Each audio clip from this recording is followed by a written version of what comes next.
Mēs esam sapulcējušies, lai parunātos par izglītības stāvokli pat labam Latvijā un to, ko iespējams gribētos vai vajadzētu mainīt. Un varbūt mēs šo sarunu varētu sākt ar tādu diagnozes uzstādīšanu, mēģinot aprakstīt to stāvokli, kāds ir šobrīd pat labāk. Tas ir diezgan sarežģīti, protams. Es domāju, ka lielā mērā mēs varam šeit runāt par to, kas notiek, tāpēc, ka kaut kāds pārmaiņas ir nepieciešams, un par to, kas notiek it kā nejauši, tāpēc, ka ir izdevīgi izmantot šo brīdi, lai kaut ko mainītu dažādu iemeslu dēļ. Un šķiet, ka valsts pārvaldē daudz kur tagad pārmaiņas notiek nevis tikai tāpēc, ka mazāk kļūst naudas, bet tāpēc arī, ka dažreiz ir izdevīgi kaut ko pamainīt. Nevienmēr uz labo pusi. Es domāju, ka tas, kas attiecas uz augstāko izglītību, tā ir viena joma, kur būtu noteikti daudz, kas jāmaina. Bet tas spiediens, kas nāk sakarā ar finansējumu samazinājumu, varbūt viņš vispirms atspoguļos tajās jomās, kur, varbūt pat jau slikta situācija kļūst kaut vai uz laiku sliktāk. Es domāju gan par to stāvokli, kas tagad ir ar sociālām un humanitārām zinātnēm, kur jau tā nebija īpaši spīdoši, kā mēs redzam pēc publikācijas skaitiem, tagad kļūst, man liekas, sliktāk. Arī spriežot pēc gaisotnes, kā ko cilvēki domā un saka, kas tur strādā.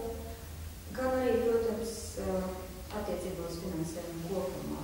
Tas, ka sistēma būtu jāmaina, protams, ir pilnīgi acīmredzami. Es domāju, ka pārvaldība nebija optimāla, bet vienkārši samazinot naudu, bet nemainot radikālu pārvaldības modeli, nekas labs netiks panākts. Tas ir tāds mans viedoklis. Vai jūs tagad mainīt pārvaldības modeli, vai jums ir ideja kādā virzienā? Ko jāmaina pārvaldības modeli? Pirmkārt, man liekas, ka jāmaina pārvaldība tā, lai cilvēki, kas strādā augstākā izglītībā, būtu motivēti ražot kaut ko jaunu, tas ir pētījums, publikācijas un tā tālāk, un apmācīt studentus, kā to darīt. Nevis vienkārši atražot kaut kādu veidu to, kas jau ir, un par to turpināt saņemt algas un pasniedzēju neuzskatu par savu pienākumu, kā nopietni nepietiesību veicināciju. Tas man tā patiesībā izklausās pēc stipri kosmētiskām pārmaiņām, un tad prasīsim, lai viņam lielākā dēļ viss būs kārtībā. Nevar vienkārši prasīt, viņus vajag motivēt, un lai motivētu, ir nepieciešama pilnīgi cita pārvaldības sistēma, kur tieši tas laiks, ko velta jauninājumiem un pētījumiem, ir lielāks, un attiecīgi viņš tiek apmaksāts, un arī struktūras tiek veidotas ap to, un tas laiks, kas ir veltīts pasniegšanai, tas ir svarīgi, tam jābūt attiecīgi balstoties uz kaut kādas savas darbības rezultātiem. Un tad būtu jāmaina diezgan nopietni tā sistēma, lai tas tā darbotos. Patronīgs, man tagad atkal tas izskanēja, un tas iespējas ir radies, ka savā ziņā var teikt tās pārmaiņas, par kurām ir runa, nepieciešamās pārmaiņas, viņas ir tās vairāk tomēr apstākļi noteikts, jo, tā kā jūs teicāt, mēs visi zinājām, ka ir slikti, tagad, kad sāk pietrūkt naudas, tad tas vēl papildus lika ieraudzīt to, cik slikti ir patiešām, tagad kaut kas būtu jāmaina. Un sanāk, ka būtībā tās pārmaiņas ir tādas mazliet piespiedu kārtā, un arī šīs diskusijas, kaut kā arī šī pati diskusija, kurā mēs te piedalāmies, un viņas izriet no kaut kāda tāda, būtībā diezgan no pašiem neatkarīgas spiediena, nevis no tā, ko īsti gribētos sasniegt. Bet es domāju, ka tur ir lielā mērā taisnība, jo tā situācija bija kāda. Tad tajos gados, ko mēs nosacīt saucam par trekniem, protams, var diskutēt, vai Latvijā bija pietiekami resursi vai nebija, bet bija ievērojami vairāk resursu augstākai izglītībai nekā tagad. Un tad, ja sistēma bija relatīvi neefektīva, viņi tomēr spēja funkcionēt, augstākās izglītības sistēma. Tagad dramatiski samazinoties resursiem, mēs daudz asāk un precīzāk ieraudzām tās problēmas, kas sistēmā ir. Un es gribētu teikt, ka es neredzu īpaši pretrunu, ka šī te ārējo apstākļu izmaiņas rezultātā mēs esam spiesti bijuši raudzīties daudz precīzāk uz to, kā sistēma darbojas un domāt, kas tur ir neefektīvs un ko tur ir jāmaina. Man gan ir doma, ka sajūta, ko patiesībā ir jāmaina daudz vairāk nekā tas, ko Marija teica, varbūt es vienkārši tev izgalvu. Tad es jāsaka, manā sajūtā iekšējā bija Tas nav precīzi, bet man liekas, ka tā ir cilvēka kosmetiskas izmaiņas. Kā tu nosauc? Respektīvi, man liekas, ka tas, ja no pasniedzēja prasa daudz vairāk attiecībā uz viņu ieguldījumu, ja no studentiem prasa nopietni studēt, nevis strādāt un tādā atskriet kaut kur pēc garīgos nodarbībām, tad tas jau nozīmētu diezgan nopietnu sistēmas maiņu, jo ar pašreizēju sistēmu tas nebūtu iespējams. Ne ar to studentu skaitu, kas tiek uzņemts Latvijā augstākā izglītībā, nevar cerēt, ka reāli tiešām visi šie cilvēki saņems kvalitatīvu augstāko izglītību. Un viņi arī nesaņem, mēs to zinām, bet mēs vienkārši turpinām tā dzīvot. Un otrais, ne arī ar tām algām un tām slodzēm, kas ir paredzētas pasniedzējiem. Taisnība, bet te ir diezgan daudz jautājumu, bet viens ir daudz problēmu, bet viens, kurā es uzreiz gribu aizķerties, ir par studējušu skaitu. Ja es pareizi saprotu, jums grib domāt, ka viņi ir par daudz.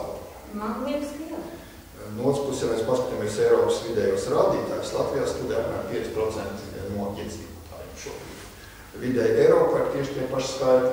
Es gribu teikt, ka Latvijā salīdzinot ar normālām Eiropas zemēm, studējošo skaits, procentuāli studējošo skaits nav lielāks.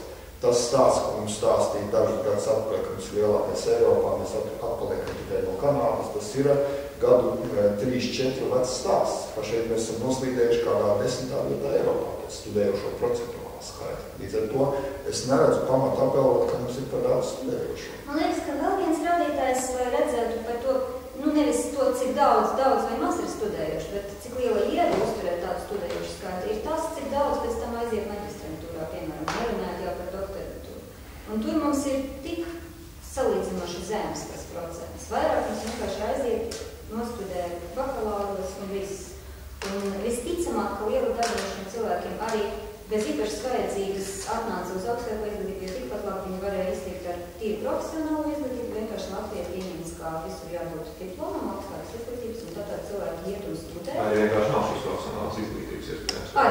Arī, protams, dabiski, ja profesionāla izglītība ir šausmīgā stāvoklī. Plus vēl, protams, prasības ir tik zemas, ka cilvēks var atļauties strādājot vakarā dažas stundas pavadīt kādā augstskolā un tad saņemt par dažiem kādiem diplomu. Ja tā problēma ir tajā ziņā, notiek inflācija, tie cilvēki pirms tam mācījušies. Ja šādi turpinās, tad viņi iegūtās kvalifikācijas jau tā kā neatkarīgi no viņiem teoloģijas. Jūs atnākat kaut kādu sociologu diplomu, pēc tam ir bijuši naudzīgi kas, jā, un tad jūs arī vienalga, ko jūs pirms tam darīsiet teoloģiju. Tā ir subjektīva. Es domāju, ka tur ir vesela vērtība par kādiem objektīviem parametriem. Es pilnīgi leģitīvi uzskatu šito te fenomenotisko gājienu, kā kurš izturās un jutās. Tas šās vēl ir par objektīviem parametriem, kas rāda, ka šis ir pilnīgi neilgspējīgi. Tas ir gan studentu skaits, kas strauji sarukas gan demokrātijas dēļ, gan emigrācijas dēļ uz mācību laiku, uz citām valstīm.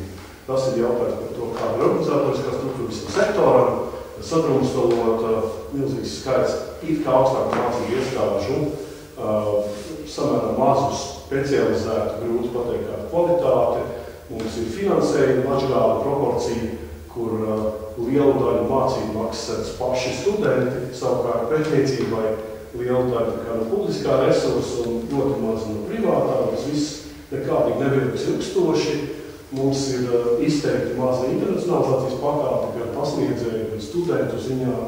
Un tur tas ceļš var tikai uz tautas augstskolām un nevis uz kādām vidēji konkurētspējīgām augstskolām. Un tātad ir vesela virkne tādi iekšēji neoptimāli pārvaldīti, tāpēc, ka ir lielākā daļa naudas aiziet atbalsta personāla un mazākā daļa aiziet pasniedzēji, valsts finansējums. Mums ir neefektīva ļoti tāda atbalsta funkcija veikšana, tas ir rēķinās tur vairāk kārt, neliederīgāk un vairāk kā dārgāk uz vienu darbību, ko vēl augstāk izglītīt kā organizācija. Ja? Un tad tur vesela virkne lietām, kuras tad, kad sāk trūkt pats, nosacīt galvenais finanses, vienkārši spraucās ārā un draud uzspridzināt. Un te ir diezgan būtiski, manuprāt, tā sajūta, kura ir jāmāja, un tāpēc varbūt arī diskusija, ka parastā ierastais status quo sajūta daudzās jomas ir tā, ka tagad ir kā ir, bet kopumā jābūt labāk. Tur augstāka izglītība ir tieši tā, ka tagad ir kā ir nav, bet kopumā, ja nekas nenotiek uz sliktāk, automātiski nav progress nav automātisks. Tur automātiski drīzāk ir regress un degradācija.